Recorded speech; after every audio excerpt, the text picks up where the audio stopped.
Akala mo yata hindi nakakarating sa akin ang mga ginagawa mo habang wala ako dito sa bahay. Sino na naman bang Makati ang dila ang nagsumbong niyan sa'yo? Hindi ba maputulan ang dila? Hindi na importante kung sino siya. Anong hindi importante? Sinisira niya tayo eh. Pinag-aaway niya tayo, hindi mo ba nahahalata? Totoo naman, di ba? Kung sino-sinong kinakausap mong lalaki. Nakita ka pa nga na umangkas sa motor eh. Kung meron man akong kinakausap dito na lalaki, mga taga rito yun. Baka naman ang sinasabi ng nagsumbong sa'yo yung araw na kausap ko si paring Omer. Parang may tinatanong lang yung tao eh. Minasama na kaagad at nakarating agad sa'yo? Yung sinasabi na umangkas ka sa motor, sino yan ha? Aba, ewan ko. Wala akong alam sa sinasabi mong umangkas ako. Baka napagkamalan lang niyang ako.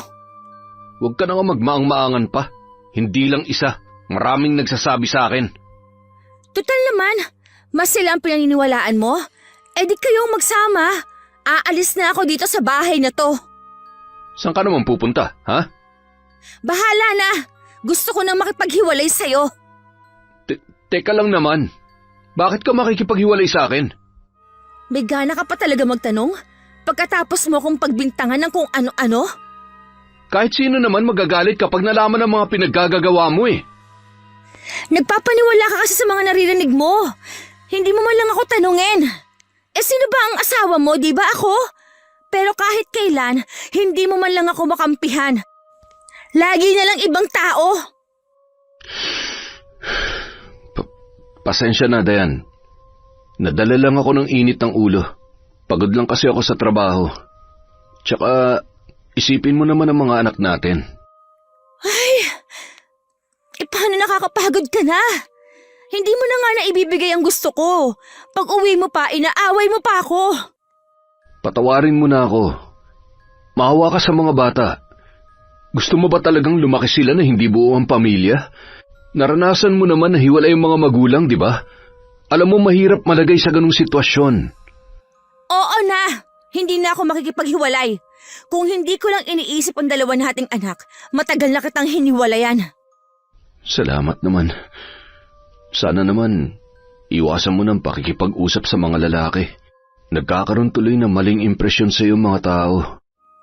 Wala akong pakialam sa mga iniisip nila sa akin. Bahala ka kung lagi mo silang pakikinggan.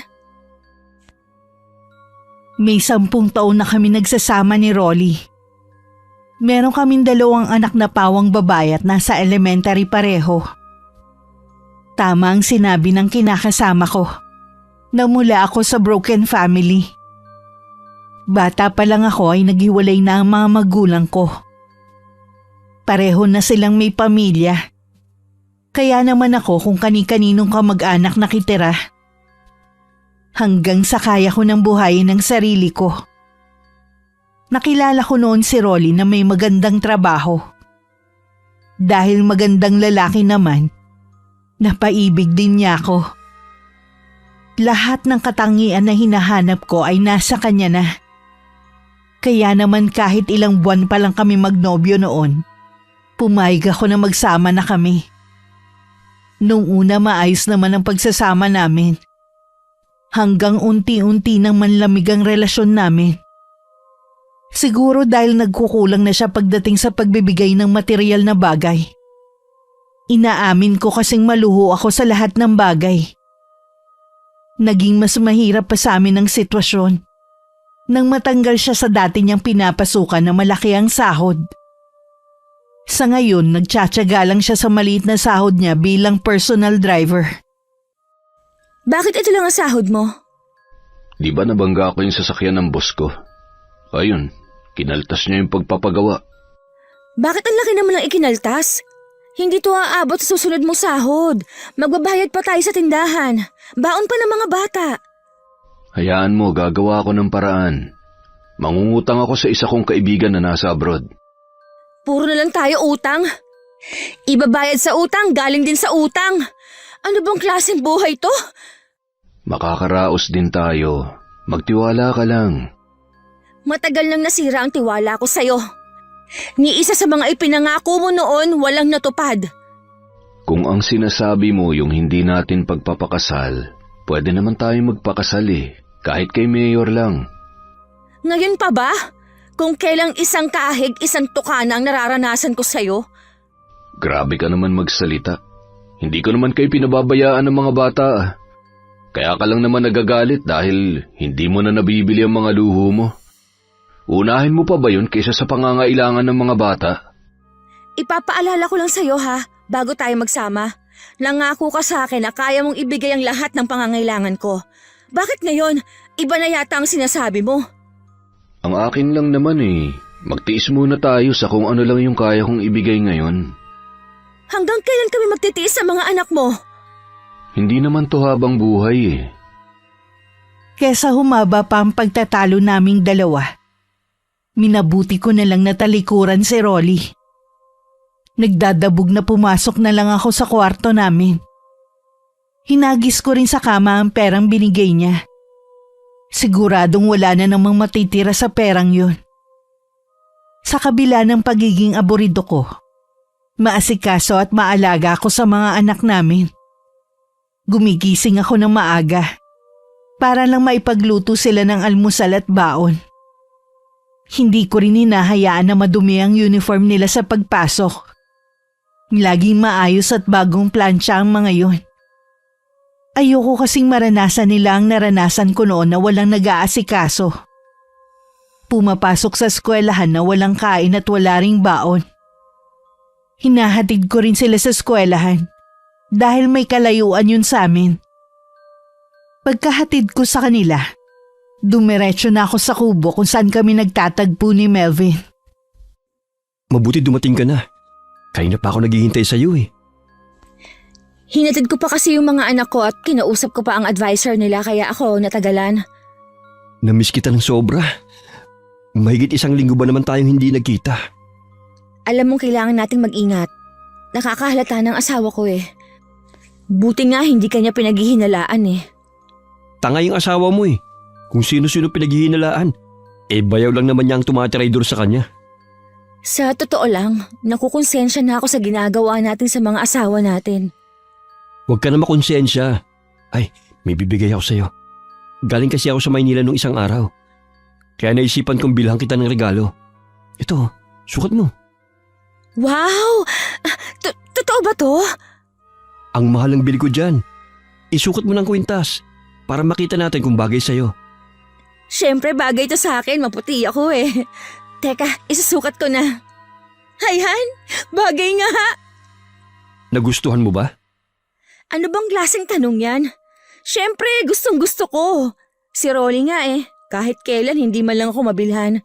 Kahit yung nabibili lang sa bangketa Katulad nga ng sinabi mo, eksakto lang sa budget niyo sa bayang kinikita niya.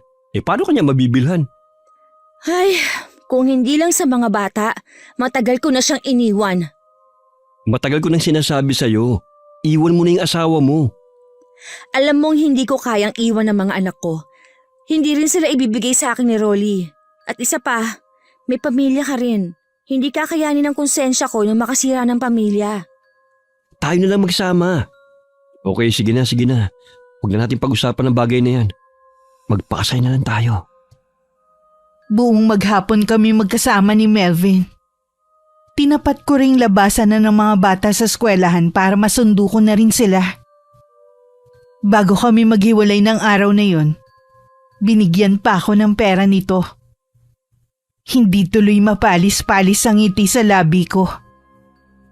Bago kami umuwi ng mga bata, pinakain ko muna sila sa isang fast food. Tuwang-tuwa naman ang mga to. Isa kasi yun sa hindi ko naranasan noon. Madalas kapag nakakakita ko ng isang pamilya na sama-samang kumakain, hindi ko maiwasan na mainggit. At mahiling na sana buo din ang pamilya ko. Habang pauwi sa bahay namin, napansin ko ang kakaibang titig na ibinabato sa akin ng mga tao. Hindi ko na lang sila pinansin.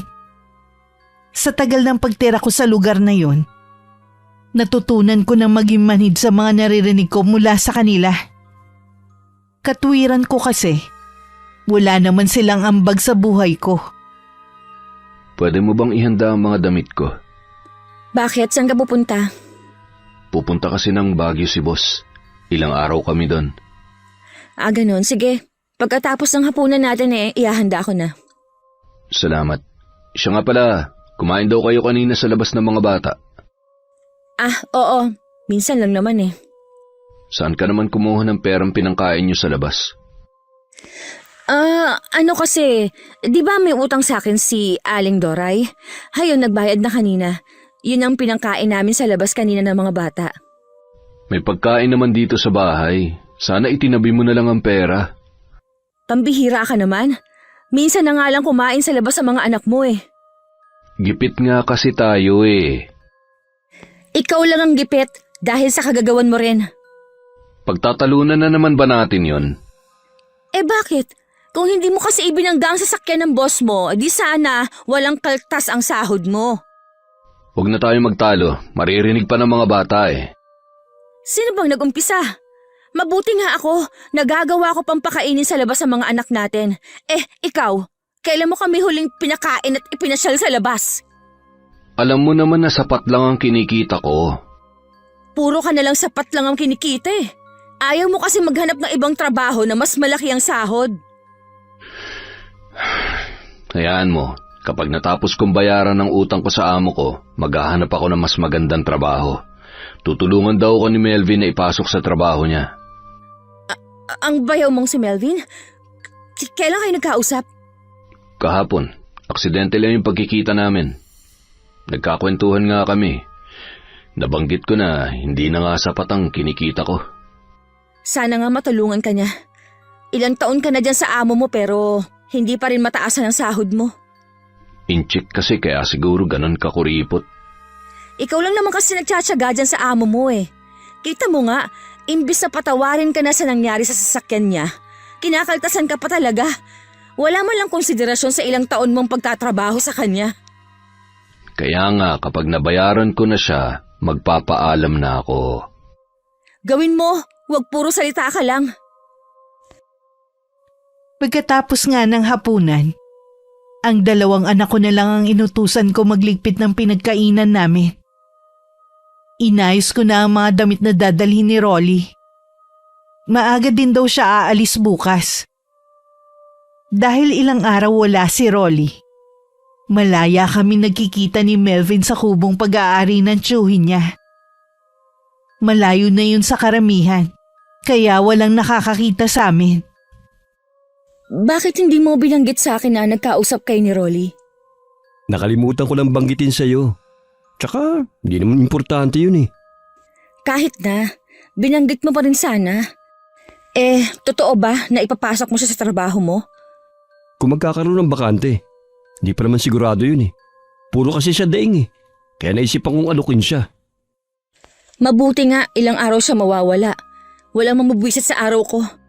Daig pa ako kung magbunga nga Bakit ka naman binubungangaan? Dahil sa mga sumbong ng mga tao sa amin. Pati yung pakikipag-usap ko sa mga taga ron, pinag-iisipan ng masama. Siya nga pala, baka madalang na muna tayo magkita. Nagdududa na rin kasi ang asawa ko Minsan nga sinundan ako. Mabuti na lang, totoong sa bahay ng kumpare namin ako pumunta. Akala ko ba nag-iingat ka? Maingat naman talaga ako Malakas lang talaga ang pakiramdam nun. Siguro kasi nang babae ka dati. Kaya wala na siyang tiwala sa'yo. Ikaw lang naging babae ko. Paano yan? Hindi na muna tayo magkikita? Ganun na nga. Pansamantala lang naman. Magpapalamig lang muna tayo. Mula nga noon hindi muna kami nagkita ni Melvin. Dahil walang nagbibigay sa akin ng pera, naging mainitin na naman ang ulo ko. Idagdag pa ang mga kapitbahay namin na wala nang ibang gawin, kundi pagtsismisan ng buhay naming mag-asawa. Napilitan na rin akong isan lang kwintas na ibinigay ni Melvin para pandagdag sa gastusin namin sa bahay. Talaga bang wala kang magawa maming? Bakit hindi ka na lang kaya maglahong parang bula para matahimik na ang buhay ng mga taga rito? Ikaw dapat ang maglaho na parang bula. Dahil ikaw ang makasalanan. Ang bait-bait ng asawa mo pero nagagawa mo pa ring iputan sa ulo. Siguro ikaw ang taga-sulsol sa asawa ko Kung ano-anong kasinungalingan ang pinagsasabi mo para sirain ako sa kanya. Hindi paninira ang ginagawa ko. Totoo naman talaga na may lalaki ka. May pamilya ka na. Kung kani-kanino ka pa pumapatol. Magsabi ka nga sa akin, hanggang ngayon ba may gusto ka pa rin sa asawa ko? Masama pa rin ang loob mo dahil iniwan ka niya at ako ang pinili niya? Hindi totoo yan. Eh bakit hanggang ngayon hindi ka pa rin nag-aasawa? Umaasa ka pa rin siguro hanggang ngayon no, nababalikan ka ni Rolly? O ano, tama ako, di ba? Hindi naman kayo kasal. Kaya wala ka pang karapatan na angkinin siyang asawa. Huwag mong kalilimutan na may mga anak kami. Kahit ano pang paninira mo sa akin, hindi ako iiwan ni Rolly.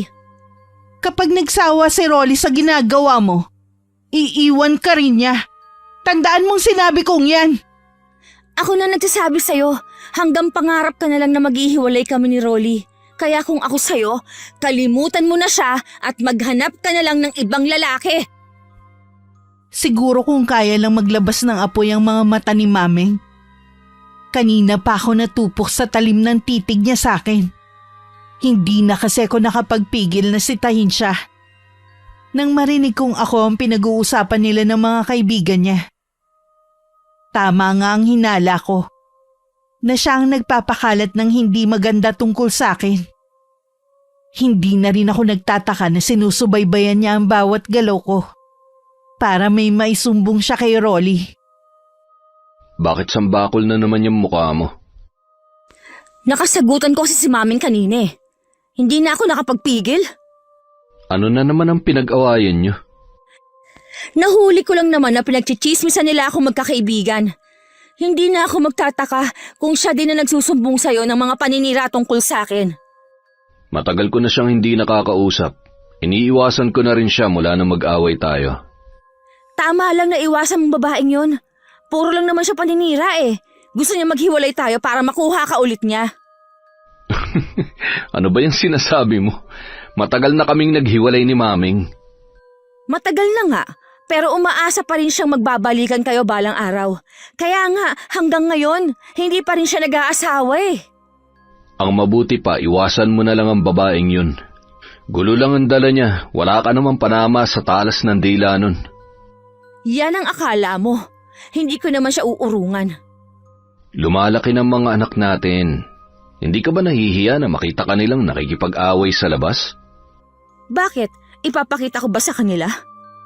Kahit hindi ka nila makita, imposible na hindi makarating sa kanila yon. Basta. Kapag hindi ako makapagpigil, kakalbuhin ko ang babaeng yan. Patuloy pa rin sa pagpaparinig sa akin si Mami. Nung una pinagpapasensyahan ko lang dahil lagi kong kasama ang dalawa kong anak. Nung katagalan, lalo't nabanggit ang pangalan ni Melvin, hindi na ako nakapagtimpi. Nasabunutan ko na siya sa tindi ng galit ko. At takot na rin na baka mabuko ang relasyon namin ni Melvin. Umabot sa barangay ang away namin. Walang gustong magpatalo sa amin. Sa huli, nagkasundo kaming hindi na magpapansinan kahit kailan. Totoo ba yung tungkol sa inyo ni Melvin? Pati ba naman ikaw naniniwala sa babaeng yun? Ni hindi ko nga nakikita yung bayaw mong yun kahit nung pumunta dito sa atin. May nakakita daw sa inyo na galing sa kubo na pagmamay-ari ng tiyuhin niya. Ni hindi ko nga alam ang kubo na sinasabi mo eh. Alam mo ikaw, tuwing nakakarinig ka ng ganyan, napapraning ka. Mas sila ang pinaniniwalaan mo kaysa sa akin. Tinatanong lang naman kita, hindi ako naniniwala sa kanila. Sa tono ng pananalita mo, para mo na rin ako hinusgahan. Hindi naman sa ganoon. Rolly, ako yung biktima ng chismis dito. Bakit pakiramdam ko, ako yung kriminal? Pasensya ka na. Medyo magulo lang ang isip ko. Parati ka namang ganyan eh. Nakakapikon ka na. Mahal na mahal lang kasi kita kaya ako ganito. Natatakot ako na baka mawala ka sa akin. Sarili mo lang ang mahal mo. Kung talagang mahal mo ko, kami na mga bata, hindi lang ganitong buhay ang ibibigay mo sa amin. Hayang ka na naman eh. Hindi ka ba pwedeng makontento sa kung ano lang ang pwede kong ibigay sa'yo? Hindi! Dahil hindi naman ganitong buhay ang pinangako mo sa akin. Pasensya ka na kung nabigo akong ibigay sa'yo yung buhay na gusto mo. Hindi ko naman kasi alam na magbabagong kapalaran ko sa trabaho eh. Puro ka nalang pasensya. Hindi ka kasi gumawa ng paraan. Sa totoo lang, gustong gusto ko nang makaalis sa lugar na to. Para hindi ko na makita ang mga tao dito. Ganon din naman ako. Gusto ko kayong ilayo ng mga bata sa lugar na to. Pero wala pa tayong sapat na pera para mag-umpisa sa ibang lugar. Sobrang sama ng loob ko, nagkulong na lang ako sa kwarto namin. Hindi rin ako kumain kahit ilang beses akong tinawag. Lalong lumala ang away namin dahil hindi pa rin tumitigil si Maming sa paninira sa akin. Na alam ko namang may katotohanan. Tuluyan na rin kaming hindi nagkita ni Melvin. Pinagbawalan ko na rin kasi itong tumawag sa akin. Gumanda lang ang mood ko nang tumawag sa akin na matagal ko ng kaibigan. May iaalok daw itong trabaho sa akin. Dahil nabanggit ko sa kanya dati na gusto ko na lang magtrabaho para magkaroon ako ng sariling pera. Nakipagkita ko sa kanya ng araw na yun. Bilang kahera sa tindahan ng mga dog food ang inaalok nitong trabaho.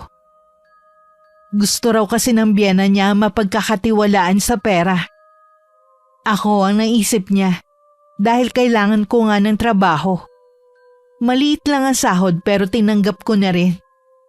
Kesa naman na lagi akong aborido sa bahay. Hindi naman nagustuhan ni Rolly ang balak kong pagtatrabaho. Sino mag-aasikaso ng mga bata? Eh di ako pa din. Iyahatid ko lang muna sila bago ako pumasok sa trabaho ko. Pumayag naman yung magiging amo ko na hanggang 4:00 lang ako ng hapon dahil sabi ko nga, nag-aasikaso pa ako sa mga anak natin. Bakit kasi kailangan mo pa magtrabaho? Nagtanong ka pa talaga? Kita mo nga na hindi sapat ang kinikita mo eh. May gusto rin akong bilhin para sa sarili ko. Sige na, pinapayagan na kita. Huwag na tayong magtalo. Di ka ba napapagod? Di na tayo makapag-usap na mahinahon. Pabayaan mo na lang kasi ako sa mga diskarte ko sa buhay. Para rin naman sa atin to eh. Lalo na sa mga bata. 1 linggo na ako nung nagtatrabaho sa tindahan. Naging maayos naman ang lahat. Tanggap na rin ni Rolly na katuwang niya ako sa paghahanap buhay. Bali kinsenas at katapusan ng sahod ko. Likas sa akin ang pagiging palakaibigan. Palabiro din ako kahit hindi ko makakakilala. Maliban sa ako ang nakatoka sa kahera, minsan ako din ang humaharap sa mga customer namin. Dahil sa akin lumakas ang benta ng tindahan. Nung sumahod nga ako, nagulat ako dahil malaki ang ibinigay sa akin ng amo ko. Nagtataka naman ako na napatingin kay Mang Chino. Hindi siya nagsalita. Bagkus binigyan lang niya ako ng makahulog ang ngiti. Pinagkibit balikat ko lamang yun. At masayang umuwi ng araw na yun. Aba, masarap ang ulam natin ah. Bumili na ako ng lechon manok. Yan daw ang gustong ulamin ng mga anak natin. Sumahod na kasi ako kanina eh. Di ba maliit lang naman ang sahod mo? Dapat itinatabi mo na lang. Hayaan mo na. Gusto ko naman makatikim ng masarap na ulam ang mga anak natin oh. Di bali na tayo. Kaya natin magtiis. Sa bagay nga. O tara nang kumain. Kanina pa ako gutom eh. Sige na mga anak, maghahain na kayo para makakain na tayo ng hapunan. Nung gabing matutulog na kami, naglambing sa akin si Rolly. Kahit pagod ako sa maghapon sa tindahan, pinagbigyan ko na rin. Malaon ng tulog ito, pero ako gising na gising pa rin. Laman ng isip ko ang kakaibang ngiti ng amo ko kanina. Nung pang nag-umpisa ako sa tindahan, malimit ko nang mapansin ang kakaiba nitong mga sulyap sa akin. Hindi ko lang pinapansin dahil baka kako ganun lang siya tumingin. Kinabukasan paghatid ko sa mga bata sa eskwelahan, tumuloy na ako sa pinapasukan kong tindahan. Naabutan ko na doon si Mang Chino. Ngumiti siya sa akin. Bumati naman ako sa kanya gaya ng ginagawa ko kapag dumarating ako. Naging napakabilis ng pangyayari sa amin. Namalayan ko na lang noon, may relasyon na kami ng amo ko. Hindi ko alam kung dahil ba talaga sa pera kaya ako pumatol o sadyang makati lang talaga ako. Napansin ko parang lagi kang maraming pinamimili. Baka naman nauubos ng sahod mo niyan. Hindi ko ba nabanggit sa'yo? Tumaas na ang sahod ko. Bakit naman biglang tinaasan ng amo mo? Dahil daw sa akin kaya lumaki ang benta ng tindahan. Ako daw kasi ang swerte. Tsaka yung isang tindero umalis na, kaya naman dumami ang trabaho ko. Kaya hayon, naisipan nung amo ko na taasan na lang ang sahod ko kaysa naman magdagdag pa ng isang tauhan. Kaya ko naman ng trabaho sa tindahan Baka nga dyan ka aasenso sa trabaho mo. Sana nga. Kumusta naman ang trabaho mo? Akala ko ba aalis ka na dyan sa amo mo nabayaran mo na ang utang mo? Yun nga sana ang plano ko Kaya lang sabi ni Melvin, wala pa daw bakante sa kanila Buti na lang hindi pa ako nakakapagpaalam sa amo ko. Paasa naman pala yan si Melvin Baka nga wala pang bakante sa kanila. Tsaka sa pagkakaalam ko kasi, may problema sila ni Annie. Ano naman ang problema nila mag-asawa? Ang sumbong sa akin ni Annie, may babae daw ang bayaw ko. Ha? Sino naman kaya? Hindi rin kilala ng kapatid ko. Ayaw umamin ng bayaw ko Yan nga rin ang sinasabi ko sa kanya. Huwag padalos-dalos ng pasya, lalo't may anak sila. Huwag na nga natin silang pag-usapan. Ang saya ko pa naman ngayon. Tapos, masisira lang sa kinukwento mo. Tsaka, away na nila yun. Huwag na tayong mga ilang pa. Tumagal pa ng ilang buwan ang lihim na relasyon namin ni Chino. Pero sabi nga nila, walang lihim ang hindi nabubunyag. Matagal na palang naghihinala ang anak ni Chino. Dahil malakas naman ang kita ng tindahan, pero maliit lang ang pumapasok na pera. Ang helper sa tindahan na nagsumbong sa pamilya nito. Nagulat na lang ako nang sa pag-uwi ko sa bahay namin. Sinalubong ako ng malakas na sampal ni Rolly. Namumula din ang mukha nito sa galit. Bakit mo ako sinaktan? Bakit, ha? Paano mo naatim na tumabi sa akin habang meron kang sinisipingan na iba? At yung pampwede mo na maging ama? Hindi kita maintindihan, Rolly. Huwag ka na magmaang-maangan pa. Huwag mo na rin tatangkay magsabi sa akin ng kasinungalingan. Mismong anak ng amo mong pumunta rito. Inaatake daw ang nanay niya nang malaman ng relasyon niyo ng tatay niya. Rolly, hayaan mo ako magpaliwanag. Ano pang ipapaliwanag mo? Pinapalampas ko mga sinasabi ng mga tao tungkol sa pagiging malapit mo sa mga lalaki dito sa atin. Bakit ba hindi mo magawang pigilan niyang kakatihan mo? Patawarin mo ako, Rolly. Umalis ka na sa bahay na to. Wala na akong pakialam sa'yo. Bigyan mo pa ako ng isa pang pagkakataon. Pangako, hindi na ako uulit. Malik ko ba kung totoo sinasabi sa'yo ng mga tao? Baka ilang beses mo na akong iniiputan sa ulo. Hindi totoo yan. Ngayon lang ako nagkamali. Rolly, isipin mo mga anak natin. Umalis ka na muna sa bahay na to. Baka kung ano pa magawa ko sa'yo. Ito mga gamit mo. Umalis ka na. Rolly, wala akong ibang pupuntahan. Wala akong pakialam kung saan ka pupunta. Di ba gusto mo na makipaghiwalay? Ayan, ibinibigay ko ng kalayaan mo. Rolly, hindi ko kaya mawalay sa mga anak natin. Ginusto mo yan, kaya magdusa ka. Mula ngayon hindi mo na sila makikita. Kinaladkad pa ako ni Rolly palabas ng bahay namin. Wala akong magawa kundi ang damputin ng bag na kinalalagyan ng mga damit ko. Habang naglalakad ako palayo sa bahay namin, nakatingin sa akin ng mga tao at sabay nagbubulungan. Tatawagan ko sana ang kaibigan ko. Pero nag-alangan ako. Baka nakarating na sa kanya ang tungkol sa namamagitan sa amin ng biyanan niya. Wala akong pagpipilian kundi tawagan si Melvin. Agad naman itong nagpakita sa akin. Bakit ka pinalayas ng asawa mo? Ayun. Naniwala siya sa mga chismis.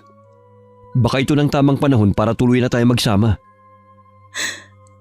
Makikipaghiwalay ka na sa asawa mo? Noon ko pa gusto makipaghiwalay sa kanya.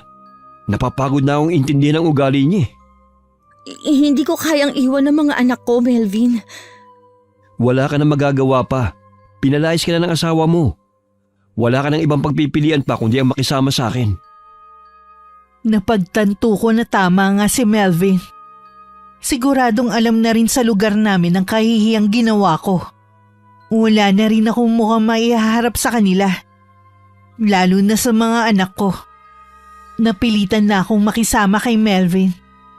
Umupa kami ng bahay sa malayong lugar. Samantala, halos araw-araw naman naglalasing si Rolly. Sinamantala naman yun ni Mami para kunwari damayan ng asawa ko. Hoy, tama na yan, Rolly. Maawa ka naman sa sarili mo. Huwag mo nga pakialaman, Maming. Bakit ba punta ka ng punta dito sa bahay? Gusto lang kitang damayan sa problema mo. Hindi ko kailangan ng karamay. Ang asawa kong kailangan ko. Di ba pinalayas mo na siya? Kalat na dito sa atin ang ginawa ng babaeng yun. Hindi na nahiya. Pati matanda pinatulan niya. Sadya talagang malandi yung kinakasama mo. Hindi makontento sa iisang lalaki. Tama na! Wala kang karapatang pagsalita ng ganyan si Dayan. Pagkatapos ng ginawa sa'yo ng kinakasama mo, pinagtatanggol mo pa talaga siya? Mahal ko si Dayan. Siya lang ang mamahalin ko habang nabubuhay ako. Baliw ka sa pagmamahal mo sa babaeng yun. Kahit yata harap-harapan kanyang iputan sa ulo, ayos lang sa'yo eh. Paano mo naaatim na nakikisalo sa babaeng kung sino-sino ang sinisipingan? Umalis ka na lang. Huwag ka na rin babalik. Alam mo ang tawag sa nangyayari sa'yo? Karma. Dahil sa pag-iwan mo sa akin noon. Mas matindi ang pinagdadaanan mo ngayon. Sana, huwag ka nang balikan ni Dayan. Sa kabila ng pagtataboy ng asawa ko kay Maming, patuloy pa rin ito sa paglapit sa kanya. Nagpapalipas lang ito ng 2 araw. Pagkatapos babalik na naman siya sa bahay namin. Nasaan nga pala ang mga anak mo? Nandun muna sila sa mga magulang ko. Hindi ko sila maasikaso dito eh. Sa bagay nga, kung lagi ka nila makikitang naglalasing, hindi rin maganda ang epekto nun sa kanila. Ano na naman ba ang ginagawa mo dito? Alam mo, kahit ilang beses mo kung pagtabuyan, dadamayan pa rin kita. Sinabi ko na sa'yo na hindi ikaw ang kailangan ko. Wala ka nang magagawa pa. Ako ang nandito ngayon sa tabi mo. Sa ayaw at sa gusto mo, dadamayan kita sa problema mo. Ang tigas din ng ulo mo eh, no? Matigas talaga ang ulo ko. Magsasawa ka lang na itaboy ako.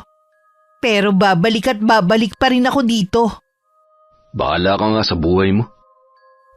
Parang dinudurog ang puso ko sa eksenang nasaksihan ko sa asawa ko at kay Mami. Sandali pa lang ako nawawala. Tila nagkakamabutihan na ang mga to. Tumalikod na lang ako at saka nagmamadaling lumayo. Pagdating sa tinutuluyan namin, nadatnan ko na dun si Melvin. Saan ka naman ang galing? Pumunta ako sa bahay namin. Ang tigas din naman ang ulo mo, no? Pinalayas ka na nga eh. Bumabalik-balik ka pa dun. Gusto ko lang naman makita ang mga anak ko eh. Ako pa rin ang ina nila at may karapatan ako makita sila. Ang mabuti pa, magluto ko na lang dyan. Kanina pa ako nagugutom.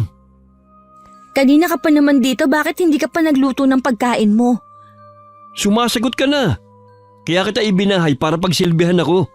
Bawat sentimo na ginagastos ko sa'yo, kailangan mong bayaran sa pamamagitan ng pagsisilbi mo sa akin. Di lumabas na totoo mo motibo. Masamang-masama ang loob ko ng mga sandaling yun. Sumunod na lang ako kaysa umaba pa ang pagtatalo namin. Habang tumatagal, nakikilala ko na rin ang tunay na ugali ni Melvin. Malimit din niya akong saktan sa konting pagkakamali. Nagkaroon tuloy ako ng takot sa kanya.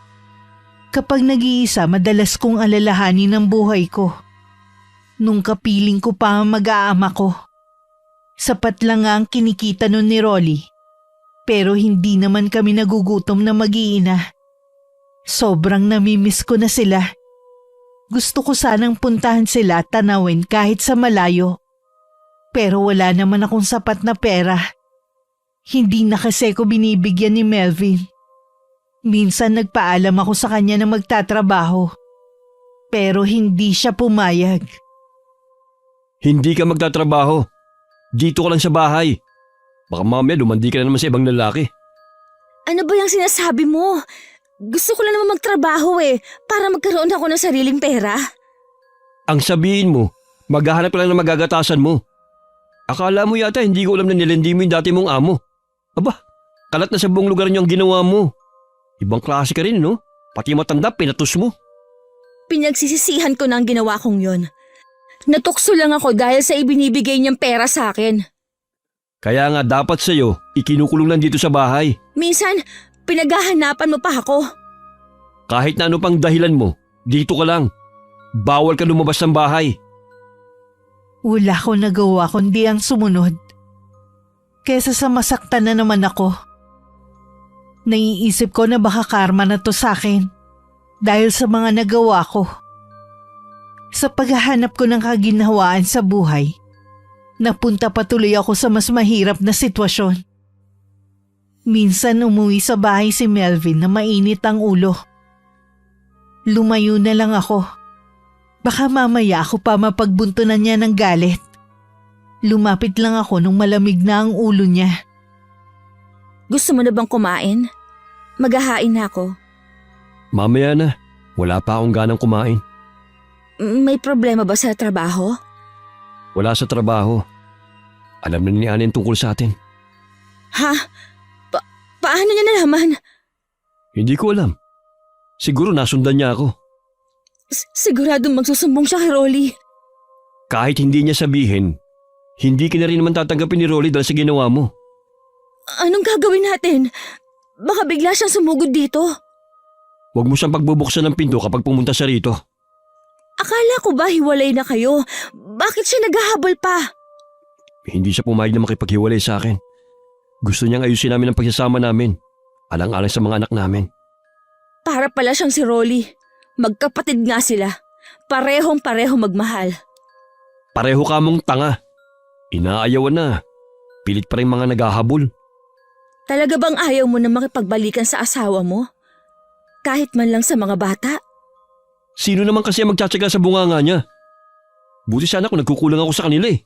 Hindi rin naman siya maasikaso sa akin tulad mo. Kahit man lang sa mga bata? Maintindihan naman yun ng mga anak namin balang araw. Mas mahirap pa rin yung nakikita nila na araw-araw kami nag-aaway ng nanay nila. Habang tumatagal, lalo kong namimiss ang mga anak ko. Gusto ko nang bumalik sa kanila. Napansin din ni Melvin ang pagkakatulala ko lagi. Siguro naawa na siya sa akin. Kaya pinayagan na niya akong maghanap ng trabaho. Nakahanap naman ako ng trabaho sa tulong ng mabait naming kapitbahay. Pinasok niya ako sa paggawaan ng karton. Minsan pag-uwi ko, sinabi sa akin ng kapitbahay namin na meron daw babaeng pabalik-balik sa bahay namin at hinahanap ako. Kinutuban ako na baka si Annie yun. Mabuti pa lumipat na lang tayo ng inuupahan. Baka malaman ng mga taga rito na hindi tayo totoong mag-asawa, nakakahiya. Ngayon ka pa ba mahihiya? Seryoso ako, Melvin. May alam ako na maaari nating lipatan. Bahala ka. Bakit pa parang wala kang pakialam? Pumapayag naman ako ah. Sabi ko, bahala ka na maghanap ng malilipatan natin. Gaya ng dati, hindi na ako nakipagtalo pa kay Melvin. 2 araw pagkatapos ng pag-uusap namin, lumipat na kami ng bahay. Tsaka lang ako napanatag. Habang pumapasok ako sa trabaho, nasa bahay lang si Melvin. Ilang araw na kasing masama ang pakiramdam nito. Hanggang inabot na ng 2 linggo ang sakit nito. Dapat siguro ipatingin na kita sa doktor. Mabuti pa nga. Hirap na rin ako eh. Parang lagi may nakadagan sa dibdib ko. Nung day off ako, pina-check up ko si Melvin sa doktor. Pero normal naman ang pagsusuri sa kanya. Sinabihan pa siya ng doktor na baka nasa isip lang nito na may sakit siya. Loko yung doktor na yun ah. Baka naman siya ang peke. Hirap na nga ako. Sasabihin pa niya wala naman akong sakit at baka nasa isip ko lang. Sa iba na lang tayo magpatingin. Mabuti pa, inumin mo na lang tong gamot mo. Wala bang ibang gamot? Hindi naman kasi tumatalben sa akin eh. Hindi ka naman pwedeng basta nalang iinom ng ibang gamot. Baka lalo pang sumama ang lagay mo eh. Akin na nga yan. Iinumin ko na. Pilitin mo rin kumain para may lakas ka. Kumakain naman ako pero hindi ko lang bakit sinusuka ko din. Sino ba naman gusto magkasakit? Magpahinga ka na lang muna dito. Magluluto ako ng sopas para may sabaw ang kakainin mo. Iniwan ko na muna si Melvin sa kwarto namin. Magluluto na sana ako nang maalala na wala na nga palang gatas. Pumunta muna ako sa may tindahan para bumili. Pabalik na ako nang makasalubong ko ang kapitbahay naming lalaki. Binati ako at kinausap sandali. Guwapo at mukhang mabait naman ang kapitbahay namin na ang pakilala ay Kevin. Lingid sa akin, nakita ni Melvin ang pag-uusap namin. Pagpasok ko sa loob ng bahay, galit akong hinila nito sa buhok. Kahit kailan talagang malandi ka. Sino naman yung kausap mo ha? Si Kevin yon, kapitbahay natin. Binati lang naman niya ako eh, nag-uusap lang kami. Diyan naman nag-uumpisa ang lahat, di ba? Sa pagkipag-usap? Tapos ano? Anong susunod? Hindi mangyayari ang iniisip mo. Ano hindi? Kilala kita, Dayan. Makati ka pa sa higad. Kung ganyan naman pala ang pagkakakilala mo sa akin, bakit hindi mo pa ako iwan? Nakakapagod ka na! Gusto mong iwan na kita? Bakit? May nakita ka ng kapalit ko kagad? Sawang-sawa na ako sa pananakit mo sa akin at pang-iinsulto mo. Pagkatapos ng mga ginawa ko sa'yo, ha? Sa tingin mo makakalaya ka pa sa akin? Habang buhay mo kong pagsisilbihan! Pwes, araw-araw mo masasaksihan ang mga gagawin ko. Total, tingin mo naman sa akin isang babaeng puta. Pwes, paninindigan ko na. Para na akong naging pakawalang babae ng mga panahon na yun. Wala na ako naging pakialam pa sa sasabihin ng mga tao. Lahat ng lalaking nagpapakita ng motibo sa akin, pinapatulan ko. Walang araw na hindi kami nag-aaway ni Melvin sa kabila ng paglala ng kanyang kondisyon. Hanggang isang araw, bigla na lang siyang nawalan ng malay. Itinakbo ko agad siya sa ospital noon at tinawagan na rin ang asawa niyang si Annie. Mula nun wala na ako naging balita sa kanya. Umalis na rin ako sa pinapasukan ko dahil sinugod ako ng asawa ng katrabaho ko. Nag-iskandalo ito at ilang beses akong ininsulto. Akala ko noon manhid na ako. Pero nasasaktan pa pala ako sa mga masasakit na salitang binabato sa akin. Isang araw naisipan kong dalawin ng mga anak ko. Noon ko lang naalala na halos 1 taon na pala mula nang huli ko silang nakita. Sabik na niyakap ko sila. Ganon din sila sa akin. Wala man lang ako naramdamang galit mula sa kanila, kundi purong pagmamahal lang. Nadatnan kami ni Rolly sa ganong tagpo. Gusto ko sanang umiwas pero pinigilan niya ang pag-alis ko. Bakit ngayon ka lang nagpakita? Ano pa bang mukha ang ihaharap ko sa'yo pagkatapos ng mga nagginawa ko? Patay na nga pala si Melvin. Baka hindi mo pa alam. May 1 buwan na nakakalipas. Ha? Ano raw ang ikinamatay? Sabi ng kapatid ko, komplikasyon daw. Rolly, alam kong walang kapatawaran ang ginawa namin. Kalimutan mo na yon. Patay naman na siya eh. Bukas pa rin ang bahay na to para sa'yo. Hindi ko alam. Naguguluhan ako. Ayaw mo bang makasama ang mga anak natin? Ayaw mo bang mabuong muli ang pamilya natin? Siyempre gusto ko. Kaya lang, paanong sasabihin ng mga tao? Huwag mo silang intindihin. Wala naman silang pakialam sa buhay natin eh. Ang mahalaga, mabuo muli ang pamilya natin. Nang araw na yun bumalik na ako sa bahay namin, na para bang walang nangyari. Maraming nagtaasan ng kilay ng mga taga roon at ako ang laging topic ng usapan nila. May mga pagkakataon pa nga na harapan na pinaririnig sa akin ng mga nagawa ko noon. Akala ko manhid na ako sa lahat ng naririnig ko. Pero may mga pagkakataong naaapektuhan pa rin ako. Ayoko lang ipakita sa pamilya ko. Minsan habang nagsasampay ako, lumapit sa akin si Mami. Alam mo, hindi ko alam kung saan ka kumukuha ng kakapalan ng muka para ibalandra mo pa ang pagmumukha mo rito. Ano ba ang problema mo? Inaano ba kita? Masaya na ang mag-aama mo. Tapos babalik ka ngayon na parang walang nangyari? Ano bang ikinagagalit mo? Yung kahit wala na ako, hindi ka pa rin pinapansin ni Rolly? Pagsisisihan mo na bumalik ka pa rito. Huwag mo akong tinatakot, Maming. Kahit saan tayo makarating, lalabanan kita. Alam ko naman na palaban ka eh. Huwag kang mag-alala. Hindi ko ibababa ang sarili ko sa pakikipag-away sa'yo. Ha, talaga?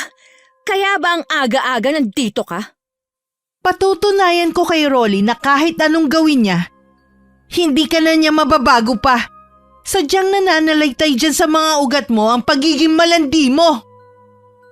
Hindi ko na napigilan ang sarili ko. Biglang tumaas ang dugo ko na sabunutan ko siya at pinagsasampal. Gumanti rin sa akin si Mami. May ilang minuto na rin kami nagpapagulong-gulong sa lupa bago kami naawat ng mga kapitbahay. Kaya kami napaghiwalay. Matalim ang tingin na ibinato namin sa isa't isa.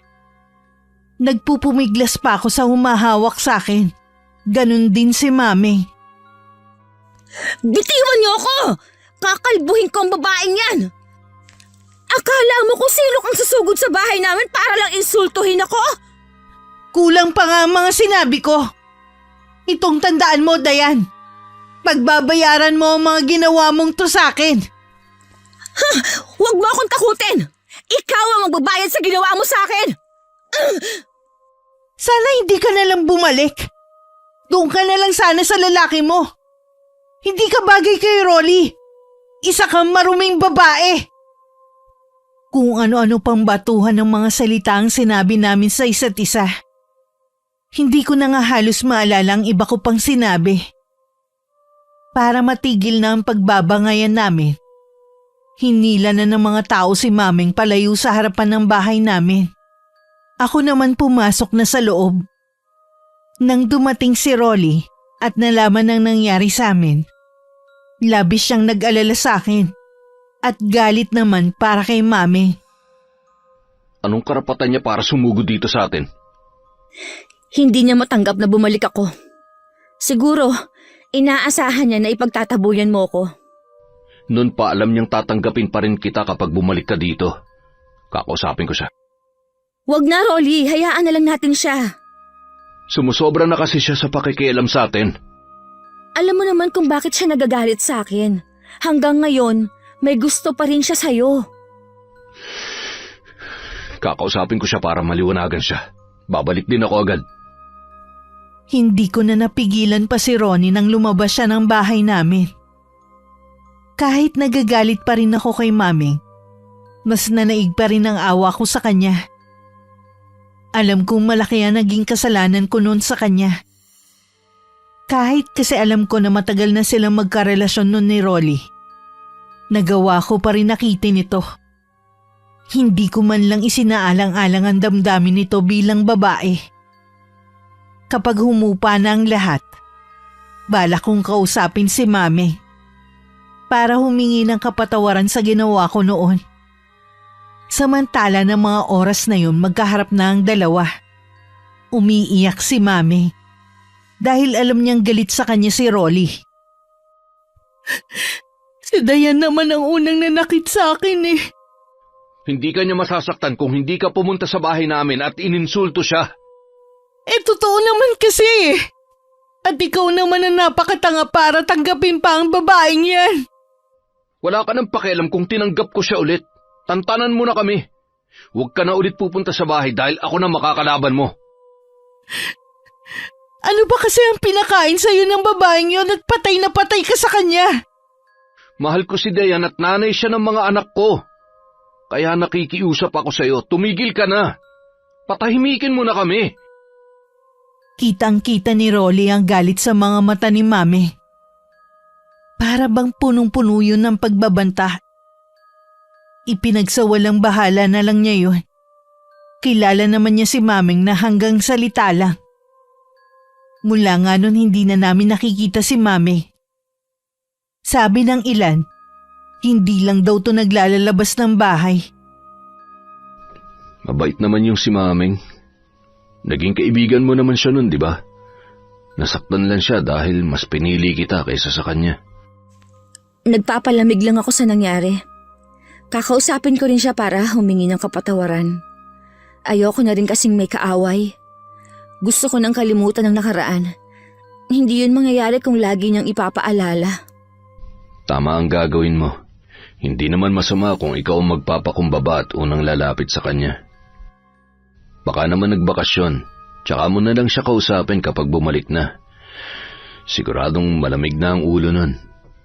E di, makakapag-usap na kayo na maayos. O kaya, huwag na muna siyang bumalik. Mas tahimik kasi ngayong wala siya dito eh. Siya kasi ang pasimuno ng tsismisan dito sa atin. Siguradong babalik pa rin yon. Nandito ang bahay niya eh. Tama naman ang sinabi ni Rolly. Wala naman kasing ibang pupuntahan si Mami. Dahil wala nga ang babae, naging tahimik naman ang sumunod ng mga araw sa amin ng pamilya ko. Nakakalabas ako ng bahay nang walang inaalala. Akala ko mananatili ng tahimik ang buhay ko. Isang araw dumalaw si Annie sa bahay. Nagwala ito at kung ano-ano ang sinabi nito sa akin. Bago umalis, nagbanta pa to sa akin na sisirain din ang buhay ko. Ayos ka lang ba? Oo naman. Naiintindihan ko naman ang galit niya eh. Hindi niya kasi alam na nagkabalikan na tayo. Hindi ko rin alam na basta na lang siya pupunta dito. Kung sakali man na bumalik siya dito, tatanggapin kong lahat ng galit niya. Alam kong walang kapatawaran ang ginawa ko. Hindi ako papayag na saktan ka niya ulit. May kasalanan din naman ang asawa niya eh, hindi lang ikaw. Kung umiwas na lang sana ako at hindi nagpadala sa tukso, baka sakaling hindi na umabot sa ganito. Huwag mo na nga sisihin ang sarili mo. Matagal nang tapos yon. Ang mahalaga, pinapatunayan mong nagbago ka na. Hindi ko pa rin maiwasang makonsensya hanggang ng mga sandaling yon. Habang buhay ko na yata yung dadalhin sa dibdib ko, ang pagkasira ng pamilya ng hipag ko. Dahil kilala ko sa pagiging malapit sa mga lalaki noon, akala ng iba ganun pa rin ako hanggang ngayon. Hindi ko maiwasan kapag naglalakad akong mag-isa ay may mga sumisipol sa akin. Hindi ko na lang sila pinapansin. Isang bagong salta sa amin ang nakipag-usap sa akin. Noong una mabait naman siya. Katagalan umamin na siya sa kung ano talaga ang pakay niya. Kahit nagingit-ngit ang kalooban, mahinahon ko pa rin siyang kinausap na hindi ko siya papatulan. Nakarating naman yun kay Rolly. At naging malala ang naging pagtatalo namin. Hindi ka na ba talaga magbabago, ha? Talaga bang sagad hanggang buto yung kakatihan mo? Ano bang sinasabi mo, Rolly? Hindi kita maintindihan. Huwag ka na magmaang-maangan pa. Mahiya ka naman sa mga anak mo. Pinatawad na kita ng paulit-ulit. Ipaliwanag mo kasi yung sinasabi mo. Wala akong ginagawang masama. Marami nakakakita sa pag-uusap niyo ni Eric. Dito pa talaga sa tapat ng bahay natin? Ano, pinapapasok mo siya dito sa loob ng bahay? Dito kayo gumagawa ng kamilagrohan, ha? Mali ka lang iniisip mo. Oo, nag-uusap lang kami pero hanggang dun lang yon. Lagi naman ganyan ang sinasabi mo nag-uusap lang. Pero ang totoo niyan, may relasyon na kayo. Maniwala ka naman sa akin, Rolly. Nagbago na ako. Hindi ko na magagawa ang sinasabi mo. Tama na. Pagod na ako sa mga kasinungalingan mo. Totoo naman ang sinasabi ko Kung sino man na nagsusumbong sa'yo, sinisiraan lang niya ako sa'yo. Sino ba nagsabi sa'yo? Si Maming na naman ba, ha? Huwag mo nang idamay ang taong nananahimik na. Ang asawa ng Eric na yun ang lumapit sa akin. Hindi ka ba naaawa sa babaeng yun? Maliliit pa ang mga anak nila at buntis pa siya. Huwag mong sirain ang pamilya nila dahil lang sa kakatihan mo. Maniwala ka sa akin, wala akong balak manira ng pamilya. Paano ko maniniwala sa'yo? Yun yung pamilya ng kapatid ko na gawa mong sirain Napaiyak na lang ako sa mga akusasyon ni Rolly sa akin. Ni hindi ko magawang ipagtanggol ang sarili ko. Sa dami ng mga nagawa kong kasalanan noon, hirap na siyang paniwalaan ako. Mula nun hindi na ako iniimik ni Rolly. Malamig na rin ang pakikitungo niya sa akin. Nung hindi na ako nakatiis, kinausap ko na siya. Hanggang ngayon ba galit ka pa rin sa akin? Anong gusto mo? Matuwa pa ako sa'yo? Sige na. Hindi ko na ipagtatanggol ang sarili ko. Tutal naman nahusgahan mo na ako. Pero sana naman, wag mo naman akong tratuhin na parang basura, lalo na sa harapan ng mga anak natin. Kailangan ba tratuhin kita na parang kagalang-galang? Wala kang respeto sa sarili mo sa akin at sa mga anak mo. Kung wala ka naman palang tiwala sa akin, bakit kailangan mo pa akong tanggapin dito sa bahay? Dahil akala ko nagbago ka na. Nagsisisi ka na ba na tinanggap mo ko? Blankong tingin lang ang ibinigay ni Rolly sa akin bago siya umalis para pumasok sa trabaho. Nangihinang napaupo na lang ako. Tinanggap ko na lang na habang buhay na akong kakarmahin. Pumunta rin sa bahay si Annie at sinugod ako. Hinayaan ko lang siya na saktan ako. Kung yun lang ang makakapagpagaan sa kanyang nararamdaman at pangungulila kay Melvin. Nalaman naman ni Rolly ang pagsugod ng kapatid niya. Naabutan pa niya akong ginagamot ng mga sugat sa mukha at katawan ko. Kumusta ka na? Heto, bugbog sarado. Ako nang gagamot ng mga sugat mo. Akin ang bulak. Wag na. Kaya ko naman gamutin ang sarili ko Pasensya ka na sa kapatid ko. Nabanggit ng inay na parang may kakaiba sa ikinikilos ni Annie nitong mga huling araw Baka daw nakakaranas ng depresyon. Hindi pa rin tama na saktan ka niya. Hayaan mo, pagsasabihan ko siya kapag nagkita kami. Naiintindihan ko ang galit niya. Mabuti na rin yung nailabas niya ang galit niya. Kahit papaano siguro gagaan ang pakiramdam niya. Sa kabila ng malamig na pakikitungo sa akin ni Rolly, pinagsisilbihan ko pa rin siya. Nangako kasi ko sa sarili ko na sa pamilya ko na ilalaan ang buong buhay ko. Nabalitaan ko ring matagal na palang nakabalik si Mami. Hindi lang ito lumalabas ng bahay. Lakas loob ako nagpunta sa kanya para tapusin na ang namamagitang hidwaan sa amin. Nang mapagbuksan niya ako ng pinto, baka sa kanya ang pagkagulat. Anong ginagawa mo rito? Tsaka bakit ganyan ang ayos mo? Binugbog ka ba ni Rolly? Hindi. Ang kapatid niyang may gawa nito sa akin. Tama lang sa'yo ang bugbugin. Wala pa yun sa sakit na ibinigay mo sa kanya.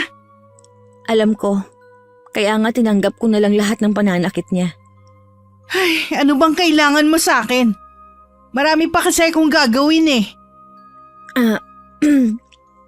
Kaya ako nagpunta dito kasi noon ko pa sana gustong pumunta kaya lang wala ka. Umuwi ka nga raw sa inyo.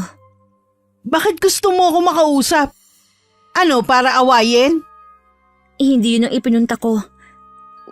Gusto ko sanang humingi ng tawad sa'yo. Alam ko na malaki ang galit mo sa akin dahil sa ginawa kong pangaagaw kay Rolly sa'yo noon. Oo, inaamin ko na sinadya ko siyang agawin sa'yo noon. Ano? Totoo bang naririnig ko yan sa'yo? Ano bang nakain mo, ha? Hindi ka naman ganyan dati eh. Hindi ba ako pwede magbago? Yan lang naman ang hinihintay ko sa'yo eh. Ang aminin mo ang kasalanan mo sa akin. Patawarin mo ako kung ngayon ko lang napagtanto yung mga nagawa kong mali sa'yo. Alam nga naman na hindi kita patawarin. Eh ikaw na nga nagpunta rito. Pinapatawad mo na ako? Oo. Patawarin mo rin ako sa mga nasabi ko sa'yo dati. Nadala lang ako ng galit ko. Tsaka patawarin mo rin ako. Kasi ako nag-utos kay Eric na ligawan ka kunwari. Gusto ko kasing gumanti sa'yo. Huwag kang mag-alala. Kakausapin ko si Rolly para hindi na siya magalit sa'yo. Huwag ka na mag-aksaya ng panahon. Buo na naman ang paniniwala niya na hindi na ako magbabago. Mabuti na rin to. Parang parusa ko na rin sa sarili ko. Dayan. Sana hindi pa huli para maging magkaibigan tayo. Masaya akong umuwi ng bahay. Parang nabunutan na rin ako ng tinik sa dibdib. Kapag pala mula sa puso ang pakikipagbate, walang imposible na magkaayos kayo ng mortal mong kaaway. Pagdating sa bahay, naghanda na ako ng para sa hapunan namin. Habang nagluluto, bigla akong nakaramdam ng pananakit ng ulo. Para yung binibiyak sa sakit. Bago magdilim ang paligid ko, narinig ko pa ang pagtawag ng pangalan ko ni Rolly. Nagkamalay rin ako agad. At naiiyak pa rin ako sa matinding sakit ng ulo. Kumusta na ang pakiramdam mo? Ano masakit sa'yo? Itong ulo ko, sobrang sakit. Parang mabibiyak. Teka, ikukuha kita ng gamot. Ngayon lang nangyari sa akin to. Inumin mo muna to. Hihilutin ko rin yung ulo mo. Mabuti nga kanina, dumating ako eh. Muntik nang tumama ang ulo mo sa kanto ng lamesa kung hindi kita nasalo. Siguro ipapahinga ko muna. Dala lang din siguro to ng sobrang init na panahon. Ipinikit ko muna ang mga mata ko. Maya-maya naramdaman ko ang paghagod ng kamay ni Rolly sa ulo ko. Kahit papano nakaramdam ako ng ginhawa. Dahil nagmamalasakit pa rin siya sa akin. Hindi ko namalayan na makakatulog ako. At umaga na nang magising. Magaan na ang pakiramdam ko. Kaya bumangon na ako mula sa pagkakahiga. Kailangan ko pa kasing magluto ng almusal ng mag-aama ko. Salamat nga pala sa pag-aalaga mo sa akin kagabi. Gumaan ang pakiramdam ko sa hilot na ginawa mo. Wala yan. Handa na pala yung baon mo. Ingat ka sa pag-alis. Tumangulang si Rolly na mabilis na rin tinapos ang pagkain. Halata pa rin nagalit ito sa akin. Marahil nakalimutan lang niya dahil sa pag-aalala sa akin kagabi. Dahil araw yun ng Sabado at walang pasok sa eskwelahan, hinayaan ko nilang muna maglaro ang mga anak ko sa labas. Ginawa ko naman ang mga gawain sa bahay. Pero ilang sandali lang, huminto muna ako at naupo. Hinahabol ko na kasi ang hininga ko. Pakiramdam ko pagod na pagod agad ako. Samantalang kauumpisa ko pa lang sa mga gawaing bahay. Tuwing 6:00 ng gabi tsaka naman umaatake ang pagsakit ng ulo ko. Halos maduling na nga ako. Kaya mas gusto ko na lang ipikit ang mga mata ko. Isang araw na ako lang sa bahay, nagulat ako sa pagbisita sa akin ni Mami. Bukas ipapacheck up na kita sa doktor para malaman na natin kung ano ba ang sakit mo. Wag na, kaya ko pa naman eh. Tsaka baka dahil lang sa pagod to. Baka mamaya kasi kung kailan wala ako tsaka kasumpungin. Sasabihin ko na lang kapag hindi ko na kaya ang sakit. Nawawala naman sa gamot at sa hilot mo eh. May sakit ka ba? Kasi napapansin ko, hindi ka na naghahatid sa mga anak mo eh. Hindi ko alam kung sakit nga ba ang dumapo sa akin. Anong ibig mong sabihin? Tsaka bakit may taklob ang ulo mo? Tatanggalin ko ang taklob sa ulo ko at bahala ka ng humusga. Ha? Bakit wala kang buhok? Nagpakalbo ka ba? Bigla na lang naglagas ang buhok ko hanggang sa maubos to. Tuwing 6:00 din ng gabi, tsaka ako sinusumpong ng sakit ng ulo. Hindi na rin kinakaya kung minsan ang gamot at hilot ni Rolly eh. Minsan, gusto ko nang iumpog sa pader. Pinipigilan lang ako ni Rolly. Hindi na rin ako makatulog sa gabi. Kaya pala ang laki ng ibinagsak ng katawan mo eh. Sabi mo walang makitang sakit ang doktor sa'yo. Parang alam ko na ang nangyayari sa'yo. Oo, 3 doktor na nga ang tumingin sa akin eh. Iisa ang sinasabi nilang lahat. Wala akong sakit. Tama ang mga doktor na tumingin sa'yo. Wala ka naman talagang sakit. Kundi meron kumukulam sa'yo. Ano ka mo? Kulam? Oo, yun lang ang paliwanag kung bakit hindi makita ng doktor ang sakit mo. Sa mga mata kasi nila, malusog ka at walang sakit. Pero sa mga mata natin, kitang-kita na para ka ng mauupos na kandila. Ikaw ang bahala kung ayaw mong maniwala. Pero subukan mo pa rin magpatingin sa isang albularyo. May kakilala ako. Basta kailangan mo lang maniwala na mapapagaling ka niya.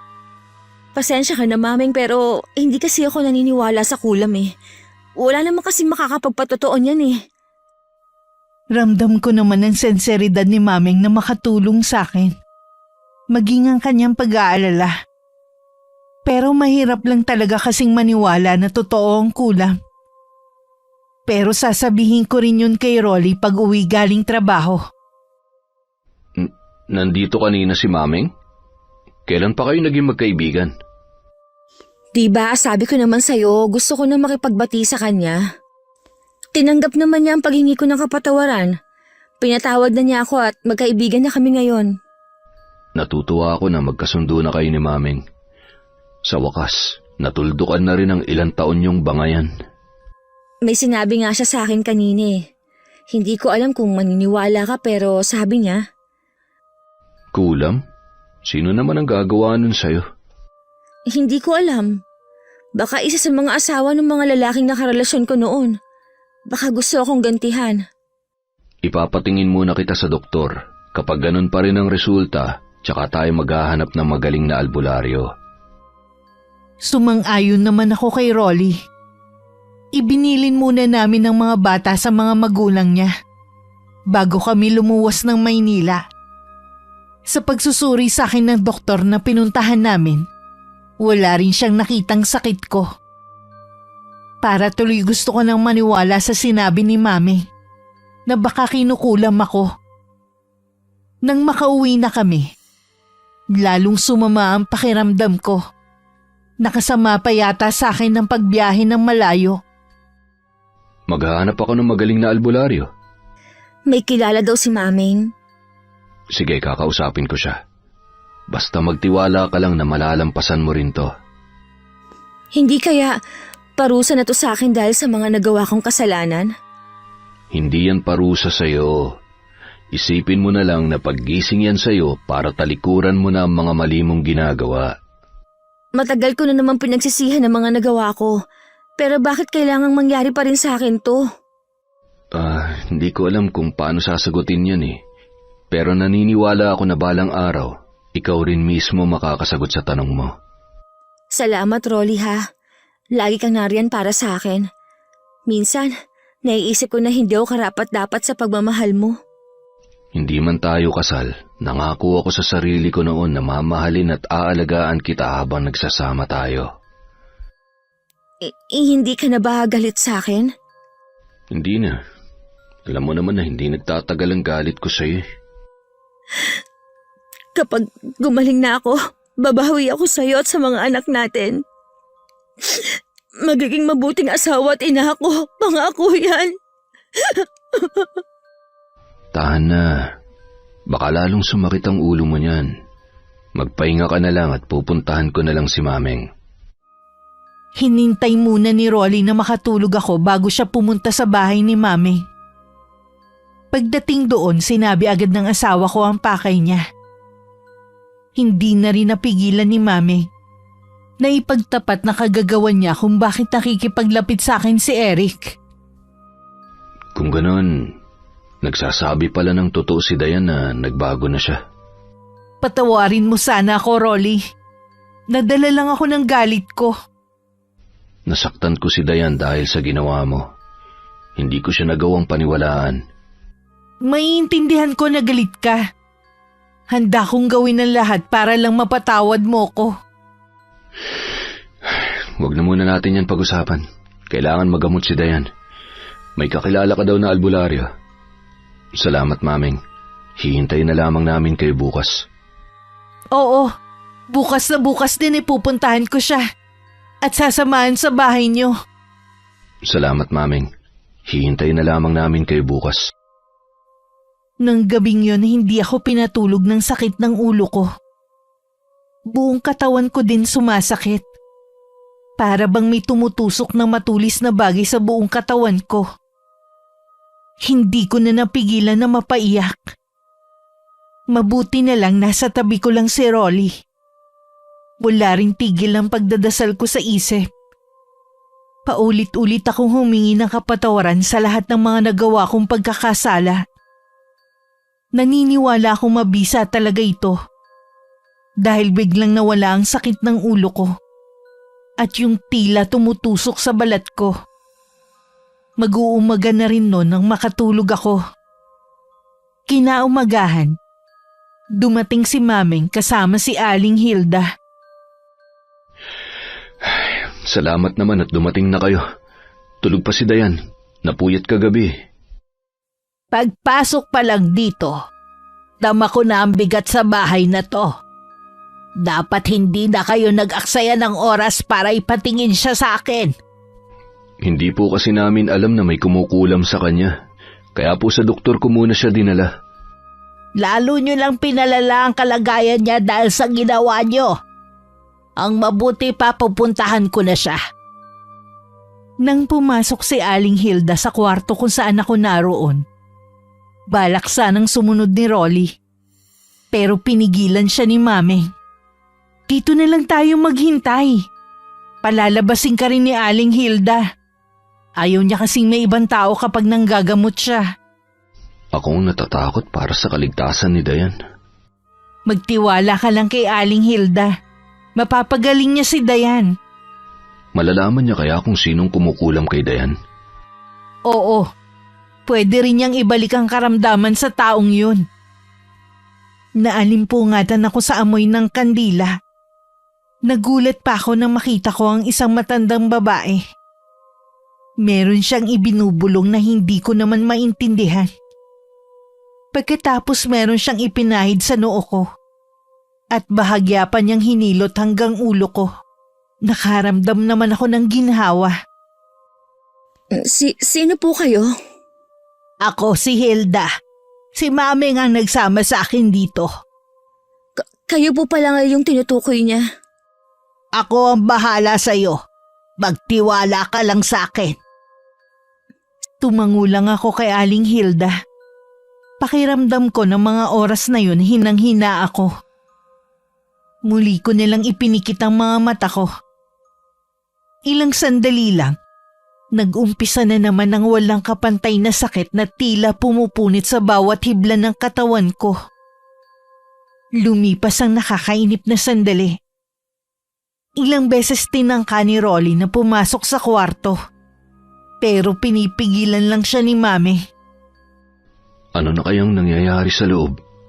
Kapag lumabas si Aling Hilda, ibig sabihin nun tapos na ang ginagawa niyang panggagamot. Palaisipan pa rin sa akin kung sinong gumawa nito kay Dayan. Malalaman natin yan mamaya kay Aling Hilda. Nang lumabas si Aling Hilda, bakas dito matinding pagod. Pero may ngiti sa labi. Ibig lang sabihin nagtagumpay ito. Agad na nagtanong si Rolly sa kalagayan ko. Ay maraming salamat po sa inyo, Aling Hilda. Huwag ka magpasalamat, iho. Tungkulin ko talaga na gumamot ng mga kinukulam. Nalaman niyo po ba kung sino may gawa nito kay Dayan? Malapit sa iyo ang taong yon. Matinding galit ang nagtulak sa kanya para gawin yon. Lalo na nang mamatay ang kanyang asawa. Nagkatinginan ng asawa ko at si Mami. Pareho kasi sila ng taong iniisip. Nang muli ako nagising, magaan na ang pakiramdam ko. Nagisnan ko na rin na nasa tabi ko si Rolly at ang dalawa naming anak. Unang pumasok sa isip ko, ang magpasalamat sa Diyos sa pangalawang buhay na ibinigay niya sa akin. Nalaman ko kay Rolly na ang kapatid nito ang nagpakulam sa akin. Ito rin pala ang nagpakulam nun kay Melvin. Pero hindi nito inaasahan na mamamatay ang asawa. Kaya sa akin niya ibinunton ng galit niya. Nung araw na sinugod niya ako, nakakuha siya sa akin ng ilang hibla ng buhok. Yun ang ginamit niya para sa maitim niyang plano. Sa kabila ng ginawa niya, hindi ko pa rin magawang magalit sa kapatid mo. Nagsisisi na siya sa ginawa niya sa'yo. Pinapasabi niya na sana mapatawad mo siya. Pinatawad ko na siya. Matagal na. Umuwi muna sila sa probinsya namin. Sasamahan sila ng inay doon. Kailangan nila munang lumayo para makalimot sa nangyari. Patawarin mo ako kung ako man ang naging dahilan ng kabiguan ng kapatid mo. Hindi ka pa humihingi ng kapatawaran, pinatawad na kita. Ang mahalaga, pinagsisisihan mo na mga kasalanan mo. Sa mga nangyari, mas lalong tumibay ang pagsasama namin ni Rolly. Muli rin binuksan ni Maming ang puso niya sa bagong pag-ibig. Masalimuot man na naging takbo ng buhay ko mula pagkabata. Alam ko naman na meron na akong isang tahanan na matatawag kong akin. Yun ay sa piling ni Rolly at ng mga anak namin. Wakas,